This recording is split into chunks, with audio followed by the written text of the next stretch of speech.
Kementerian Pertahanan Rusia merilis rekaman proses evakuasi yang jarang tersorot di medan perang Ukraina. Pasukan Rusia dikerahkan mengevakuasi rekannya yang terluka pasca baku serang lawan militer Ukraina.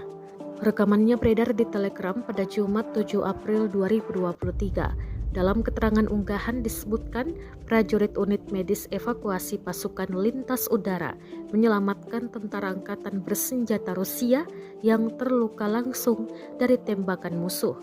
Proses evakuasi direkam dari quadcopter atau drone. Unit medis evakuasi pasukan lintas udara beroperasi tepat di garis depan.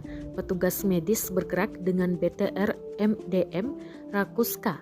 Pasukan bahkan harus bekerja di bawah tembakan artileri musuh besar-besaran, jelas narasi unggahan. В ходе работы от старшего начальника получили задачу на эвакуацию раненых. В составе эвакуационной группы выдвинулись на данный рубеж, произвели быструю загрузку раненых, после чего выдвинулись на рубеж, дальнейший рубеж эвакуации, благодаря чему были спасены жизни наших военнослужащих, которые после восстановления скоро уже вернутся.